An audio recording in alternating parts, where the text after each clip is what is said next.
Assalamualaikum warahmatullahi wabarakatuh. Didoakan semoga anak-anak semua dalam keadaan sihat sejahtera serta tetap bersemangat melaksanakan pembelajaran secara atas talian. Hari ini kita akan belajar pelajaran fiqh tahun 5 bersama saya Ustazah Irniza binti Simon.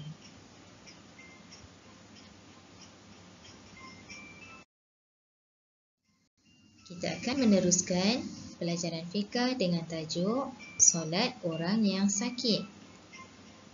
Di akhir pembelajaran, murid akan dapat menyatakan kaifiah solat secara duduk, solat secara baring mengiring dan solat secara baring menelentang, serta menyenaraikan hikmah solat orang yang sakit.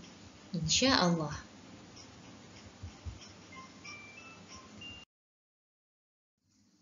Sebelum meneruskan pelajaran hari ini, kita imbas dahulu sebahagian daripada penghayatan pada pelajaran yang lalu.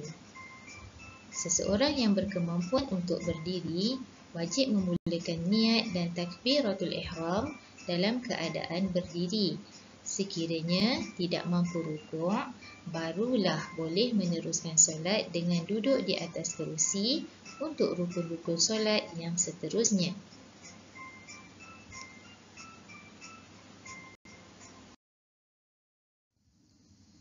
Baik, mari kita mulakan. Kita lihat pergerakan solat secara duduk. Pergerakan solat secara duduk ialah dengan duduk tegak menghadap kiblat, niat beserta takbiratul ihram, membaca surah Al-Fatihah dan mana-mana surah, rukuk, i'tidal, sujud seperti biasa, duduk antara dua sujud, duduk dan membaca tahiyat akhir serta memberi salam. Di sini adalah sebahagian daripada rukun-rukun solat yang kita boleh ikuti ketika solat secara duduk. Ianya perlu diulang mengikut bilangan rakaat bersesuaian dengan solat yang ingin ditunaikan. Di sini saya juga kongsikan beberapa gambar sebagai panduan solat secara duduk bagi pengetahuan anak-anak. Bolehlah rujuk untuk memahami dengan lebih lanjut cara solat secara duduk.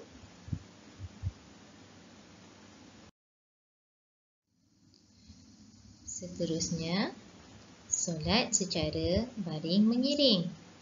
Pergerakan solat secara baring mengiring ialah dengan baring mengiring dada menghadap kiblat, niat serta takbiratul ihram, membaca surah Al-Fatihah dan mana-mana surah, rukuk dengan menundukkan sedikit kepala, i'tidal dengan menegakkan semula kepala, sujud dengan menundukkan kepala lebih daripada rukuk, duduk antara dua sujud dengan menegakkan semula kepala, membaca tahiyat akhir dan memberi salam. Sama seperti solat secara duduk, ianya perlu diulang untuk menyempurnakan solat mengikut bilangan rakaat bersesuaian dengan solat yang ditunaikan.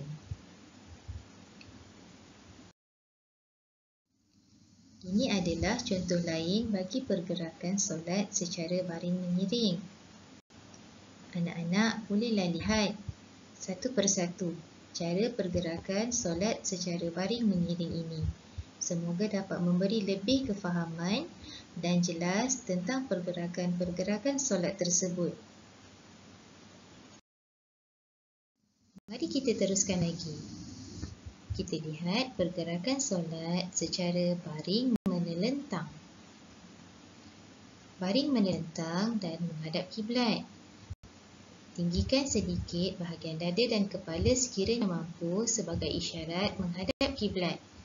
Niat serta takbiratul ihram, membaca surah Al-Fatihah dan mana-mana surah, rukuk dengan menundukkan sedikit kepala, i'tidal dengan menegakkan semula kepala, sujud dengan menundukkan kepala lebih daripada rukuk, duduk antara dua sujud dengan menegakkan semula kepala, membaca tahiyat akhir dan memberi salam.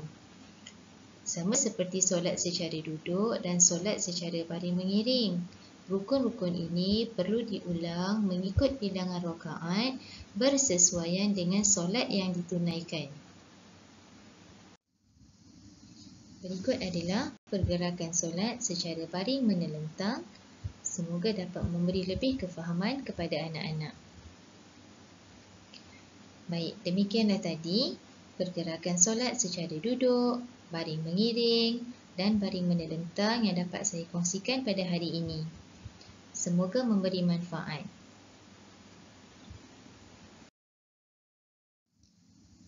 Tahukah anak-anak apakah kebaikan ataupun hikmah yang diperolehi oleh orang yang menunaikan solat walau dalam keadaan sakit? Hikmah solat orang yang sakit ialah: pertama, sentiasa mengingati Allah. Kedua, bersyukur dengan nikmat Allah. Ketiga, dikasihi dan diredai Allah. Keempat, memperoleh ketenangan jiwa. Kelima, sabar dan tabah menghadapi kesulitan. Dan yang keenam, yakin terhadap pertolongan Allah. Sesungguhnya hikmah dan kebaikan ini insya-Allah akan diperolehi oleh orang-orang yang menunaikan solat walau dalam keadaan sakit.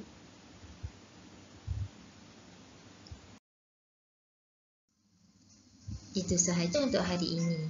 Pesan saya, amalkan, menjaga kesihatan diri agar mudah melakukan ibadah. Isilah masa dengan perkara-perkara yang berfaedah. Semoga kita semua sentiasa dalam perlindungan Allah Subhanahu Wa Taala. Manis rasa buah kurma, buat hidangan waktu berbuka. Solat itu tiang agama, wajib tunaikan, janganlah leka. Semoga perkongsian memberi manfaat sehingga kita berjumpa lagi. Wa ila liqa, ma'as salamah. Assalamualaikum warahmatullahi wabarakatuh.